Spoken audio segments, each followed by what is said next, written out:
नमस्कार, मैं हूं स्नेहलता शुक्ला। आप देख रहे हैं हमारा ये खास bulletin Ganga Savera. Good morning. इसी के साथ शुरुआत।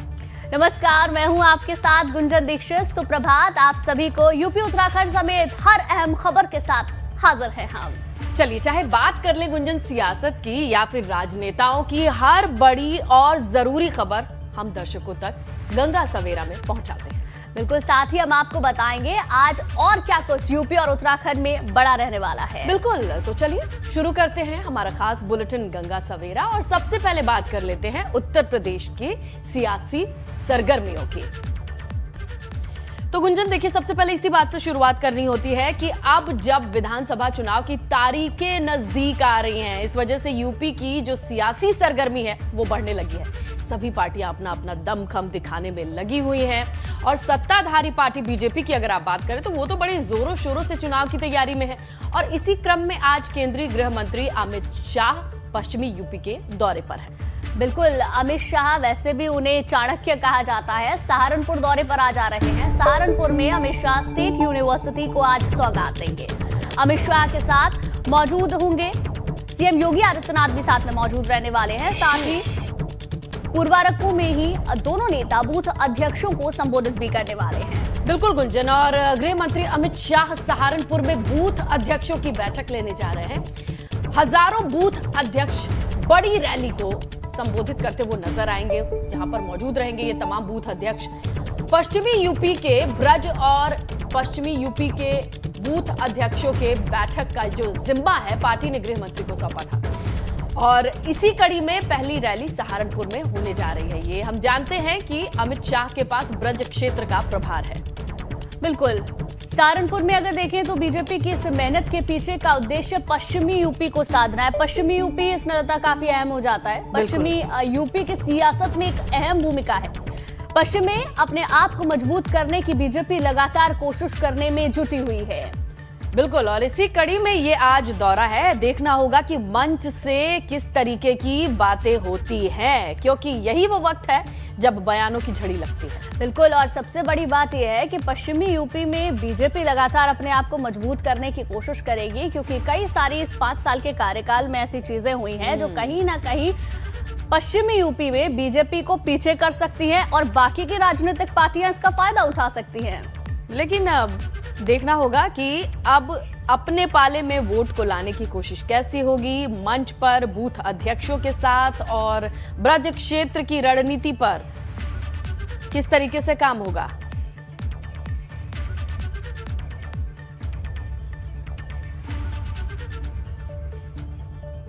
तो गुंजन, चलिए अब देख ही लेते हैं कि किस तरीके की तैयारी चल रही है। इसीलिए हमारे सहयोगी हैं बलराम पांडे, उनका रुख करते हैं क्योंकि वो सहारनपुर में मौजूद हैं। तो बलराम, जब गृह मंत्री आने वाले होते हैं तो एक अलग तरीके की रणनीति होती है चुनाव के मद्देनजर। किस तरीके की तैयारियों को आप देख पा रहे हैं, भांप पा रहे हैं?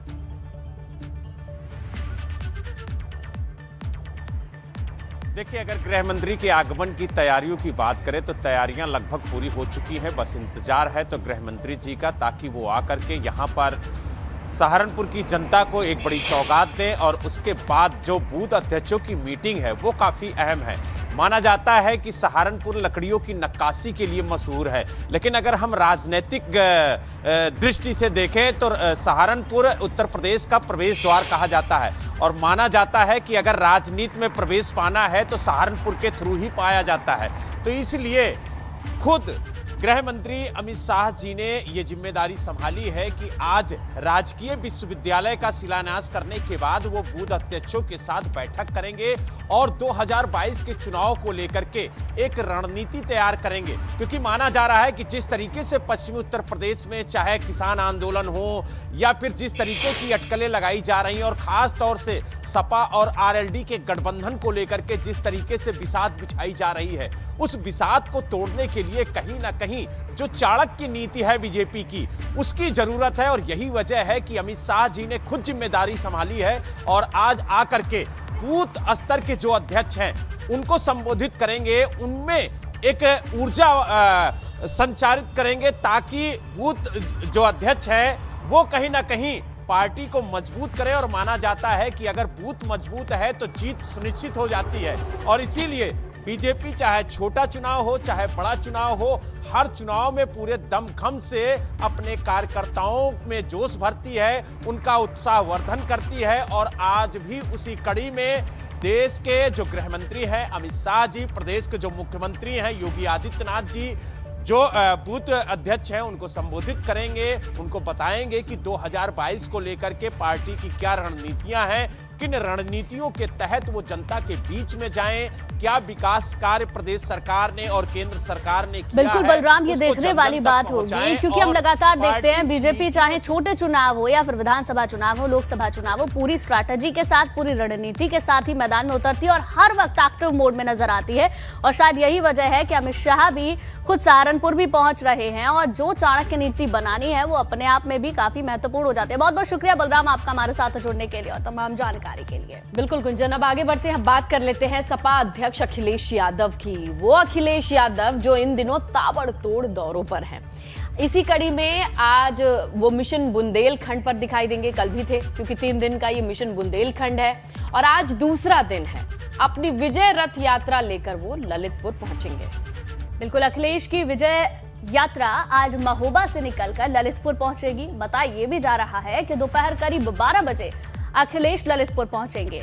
इस दौरान वो कई इलाकों में जनसंपर्क और रैली करने वाले हैं। बिल्कुल, वहीं इसके बाद अखिलेश यादव के इस शेड्यूल की बात करें तो 3:20 पर ललितपुर से चलकर 3:50 तक हेलीकॉप्टर के जरिए झांसी पुलिस लाइन पहुंचेंगे। झांसी में ही अखिलेश यादव रात्रि विश्राम करेंगे, यानी रात को रुकेंगे। बिल्कुल, अखिलेश यादव बुंदेलखंड में अपनी विजय रथ यात्रा लेकर इसलिए घूम रहे हैं ताकि वो बुंदेलखंड के वोटरों को अपने पक्ष में कर सकें। बुंदेलखंड को साधने की सपा की कोशिश लगातार जारी है।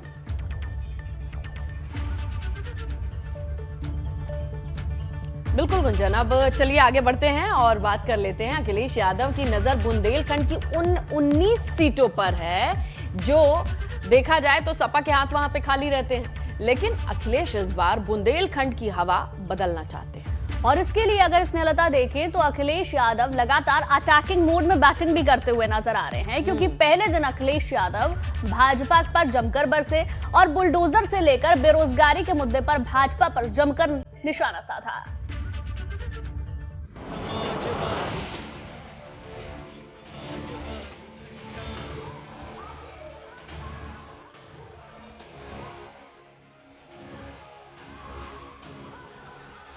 अखिलेश का मिशन बुंदेला, क्या 22 में होगा बड़ा खेला?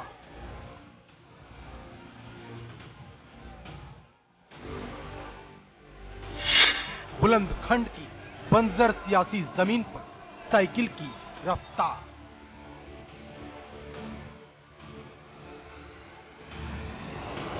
ये 2022 की जंग में अखिलेश यादव की हुंकार है। ये आल्हाऊ दल की धरती से अखिलेश की बुलंद ललकार है, क्योंकि पूर्वांचल को नापने के बाद अखिलेश यादव की नजर बुंदेलखंड की बंजर सियासी जमीन को उपजाऊ बनाने की है, उस किले पर कब्जा करने की है जहां सपा की साइकिल हमेशा पंचर ही रही। लेकिन तस्वीरें बताती हैं कि इस बार हवा बदल रही है, क्योंकि 3 दिन के बुंदेलखंड दौरे पर पहुंचे अखिलेश यादव ने जब बांदा से अपनी यात्रा शुरू की तो सपा कार्यकर्ताओं का हुजूम उमड़ पड़ा।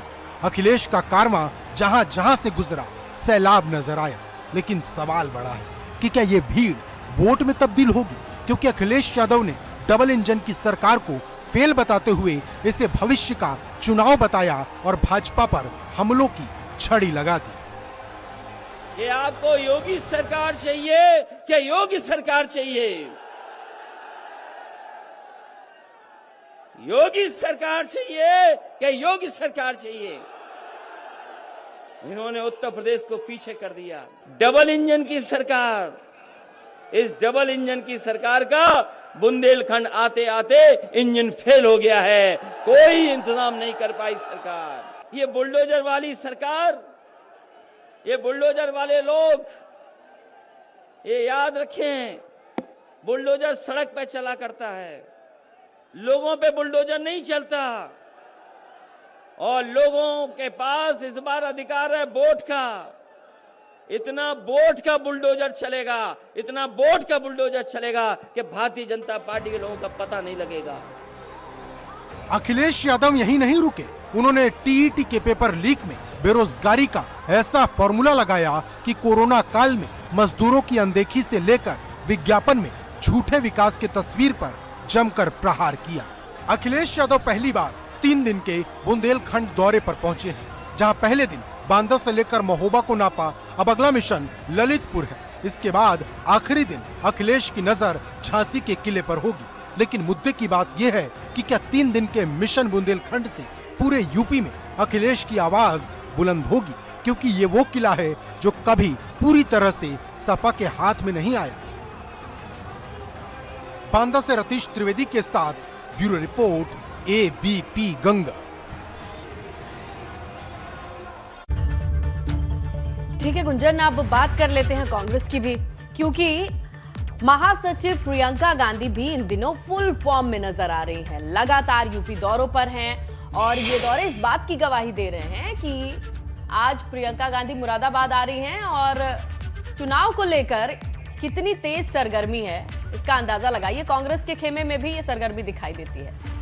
वहीं अगर देखें तो आज असल में मुरादाबाद में कांग्रेस की प्रतिज्ञा रैली होने जा रही है और इस प्रतिज्ञा रैली को प्रियंका गांधी संबोधित भी करने जा रही हैं। और कांग्रेस की इस प्रतिज्ञा रैली में प्रियंका के अलावा छत्तीसगढ़, पंजाब और राजस्थान के मुख्यमंत्री भी मौजूद होंगे। साथ ही साथ कई और बड़े नेता भी इस रैली में आज शामिल होने वाले हैं। बिल्कुल गुंजन, दोपहर 12 बजे बुद्धि विहार आवास विकास ग्राउंड में ये रैली होनी है। रैली में कांग्रेस के कुछ नई प्रतिज्ञाओं की घोषणा हो सकती है। ऐसा कहा जा रहा है कि कांग्रेस पश्चिमी यूपी की अब तक की सबसे बड़ी रैली आज करने जा रही है। वैसे स्नेहलता, हम देखें तो लगातार कांग्रेस भी इस बार एक्शन मोड में नजर आ रही है। प्रियंका गांधी लगातार दौरे कर रही हैं और इसके साथ साथ अलग अलग राज्य के मुख्यमंत्री जहां कांग्रेस की सरकार है वो भी दौरे कर रहे हैं।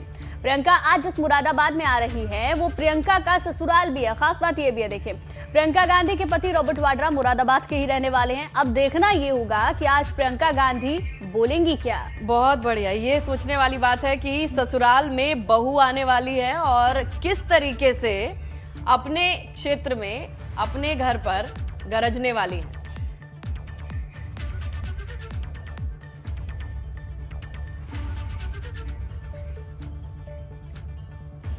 बिल्कुल, चलिए स्नेहलता, अब मैं आपको ग्राफिक्स के जरिए दिखाती हूँ कि आज क्या क्या बड़ी खबरें रहने वाली हैं। सियासी खबरों के साथ हमारी नजर और किन खबरों पर रहने वाली है। बिल्कुल गुंजन, जब तक गुंजन बड़ी खबर का रुख करते हैं, बिल्कुल नए अंदाज में लगातार खबरों पर हम नजर बनाए हुए हैं। बिल्कुल हमारी कोशिश यही है कि चुनाव और गैर चुनाव से जुड़ी जितनी भी खबरें हैं आप तक अछूती ना रह जाए। आज बड़ी खबरें क्या रहने वाली हैं, जिसकी चर्चा पूरे दिन रहेगी, जिसके लिए कहते हैं कि बज़ क्रिएट करेंगी वो खबरें, वो बताएंगी जय। बिल्कुल गुंजन। बिल्कुल स्नेहलता, मैं आपको बता दूं आज की बड़ी खबरें क्या रहने वाली हैं। दरअसल भाजपा के राष्ट्रीय उपाध्यक्ष और यूपी के प्रभारी राधा मोहन सिंह वाराणसी पहुंच रहे हैं और वो 4 दिनों तक सोनभद्र, मिर्जापुर, भदोही और वाराणसी में संगठनात्मक बैठकों को संबोधित करेंगे।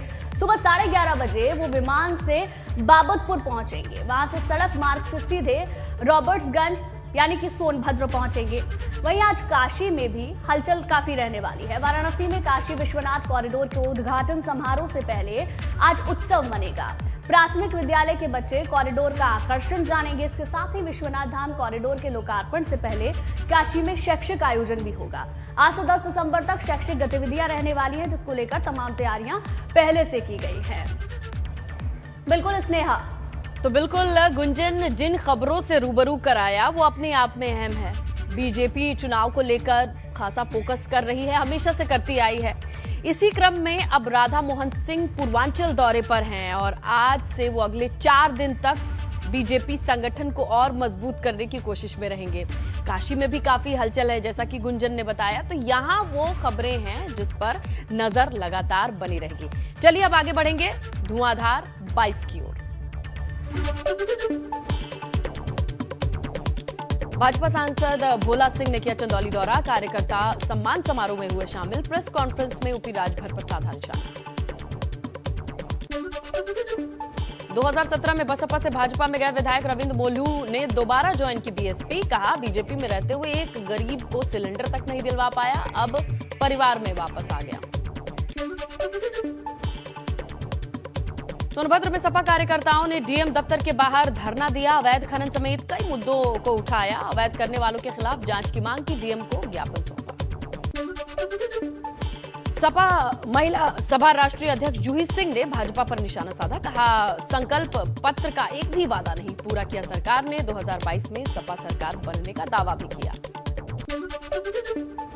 कैबिनेट मंत्री अनिल राजभर ने सुबह सपा अध्यक्ष ओपी राजभर पर साधा निशाना। कहा, राजभर समाज को वोट बैंक बनाकर इस्तेमाल किया जा रहा है। महापुरुषों के नाम पर नहीं रखी विकास की एक भी ईंट। और फिर से जब हम बात करते हैं खबरों की, तो यूपी विधानसभा चुनाव को लेकर सियासी बयार आखिर कैसे बह रही है, लोग सोचते क्या हैं, और जब इकट्ठा होते हैं, चाय पानी करते हैं, तो किस बात पर चर्चा करते हैं। बिल्कुल, और ये जरूरी भी हो जाता है स्नेहलता। चुनावी सरगर्मी काफी तेज है। आखिर उनके मुद्दे क्या हैं, ये समझने के लिए जानना भी जरूरी है कि आखिर चल क्या रहा है।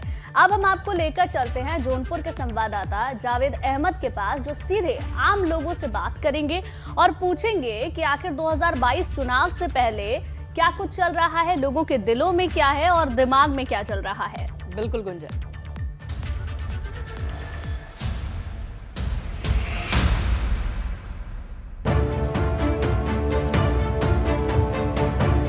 नमस्कार, इस वक्त मैं मौजूद हूं जौनपुर के सदर विधानसभा क्षेत्र के कलेक्ट्रेट के पास, और ये वो जगह है अनिल जलपान गृह, जहां पर की चाय बहुत मशहूर है। भीड़ लगती है यहाँ चाय पीने के लिए। कुछ लोग मौजूद हैं जिनसे चाय पर चर्चा करते हैं कि 2022 को लेकर क्या चल रहा है। बताएं, क्या चल रहा है 2022 को लेकर के? 2022 को लेकर के अभी तो भारतीय जनता पार्टी का ग्राफ तगड़ा है, लेकिन पश्चिमी उत्तर प्रदेश में जैसे किसानों की हाल है, अगर वो बरकरार रही तो उसमें कुछ गिरावट हो सकती है। तो माना जा रहा है, योगी जी के यहाँ बोला जा रहा है महंगाई बढ़ी है, पेट्रोल डीजल के दाम बढ़े हैं, तो उसको लेकर क्या चल रहा है यहाँ पर? महंगाई जो बढ़ी है डीजल पेट्रोल और गैस को लेकर के, ये एक तरह से आम आदमी की कमर टूट रही है। इस पर नियंत्रण रखना बहुत ज़रूरी है। दूसरी एक और बात है कि सरकार जो एग्ज़ाम करा रहे हैं, इसमें इतनी बड़ी धांधली शुरू से लग रहा है, जैसे लग रहा है कि दीमक लगा हुआ अनाज आ रहा है। जो सोचना, पर्चा लीक मामला भी एक मुद्दा नजर आ रहा है जौनपुर में। क्या आप मानते हैं इसको? आप युवा नजर आ रहे हैं, पर्चा लीक मामला कहाँ तक है, क्या चल रहा है इसको लेकर? जितने लोग तैयारी कर रहे हैं और अचानक अस्कमात पेपर ख़त्म हो जा रहा है, मतलब लीक हो रहा है पेपर। जब पेपर देने जाते हैं उस समय जो है मालूम पड़ता है पेपर लीक हो चुका है, तो तैयारी व्यर्थ जा रही है। हमारा भविष्य खतरे पर है। हम युवा पीढ़ी करे तो करे क्या, और सरकारी नौकरी मिलती नहीं है। सरकारी नौकरी में भी धांधली लगी हुई है। आइए और अंदर चलते हैं, दुकान के अंदर चाय पे और भी चर्चा करते हैं। बहुत से लोग मौजूद हैं यहाँ पर। अधिवक्ता समाज ज़्यादा पाया जाता है, जो बोलने में बहुत सक्षम होता है। वकील साहब, 2022 को लेकर क्या चल रहा है? वही जो आप देख रहे हैं भाई साहब, सभा की स्थिति आप देख रहे हैं, भाजपा का काम आप देख रहे हैं। जहाँ तक मैं समझता हूँ, वक्त के साथ साथ जनता भी इस चीज़ को महसूस करे हमारे साथ साथ, और उम्मीद है भाजपा तो आनी है। तो भाजपा आनी है, अधिवक्ता समाज और है। वकील साहब, थोड़ा सामने आए, बताएं क्या चल रहा है 2022 को लेकर, क्या चल रहा है? 2022 को लेकर मुझे लगता है भाजपा आएगी। अभी तो लगता है भाई, आगे 3-4 महीनों में क्या परिवर्तन होगा इसको नहीं भाजपा ही आए। टेट परीक्षा का पर्चा आउट हो गया, आपको लीक हो गया, महंगाई बढ़ गई है, सिलेंडर दाम बढ़ रहे हैं, इसको लेकर क्या रहता है? ये हमेशा बढ़ता रहता है। ये कभी एक दिन में नहीं बढ़ा है। जो 800 रुपये वो एक दिन में नहीं हुआ, 5 सालों पिछले नहीं हुआ, ऐसा नहीं कह सकते। लेकिन ये कहिए कि कभी परीक्षा टेट एप्लीकेशन पेपर आउट ना हुआ होगा, उसकी बात नहीं है। ठीक है, अभी तक पर्चा आउट, पर्चा लीक भी कोई बड़ा मुद्दा नजर नहीं आ रहा। आप बताएं क्या चल रहा है? इससे राजनीति से कोई मतलब नहीं है, तो होता रहता है भाई। जहाँ चीटर रहते हैं वहाँ तो अक्सर हो जाता है। इससे राजनीति से कोई संबंध नहीं है, और आना तो भाजपा का ही है। और अब तक हमारा जो प्रदेश है, पिछले विगत 25 से 30 वर्षों में जिस हिसाब से बिगाड़ा गया है, लोगों की मानसिकता से लेकर लोगों के घर के चूल्हे तक की स्थिति में, आज समय के साथ वो एक दिन में नहीं बदलेगा, वक्त लगेगा उसमें। और जब आप उस पर काम करेंगे एकदम निचले स्तर से, तो ऊपर आने में जो सतही स्तर पर हमें आपको दिखाई देगा, उसमें वक्त लगेगा। सदर विधानसभा क्षेत्र है, अनिल जलपान गृह है, यहाँ पर भाजपा के विधायक हैं, तो हर तरफ योगी भाजपा ही होता साफ नजर आ रहा है। जौनपुर से जावेद अहमद, APP गंगा के लिए।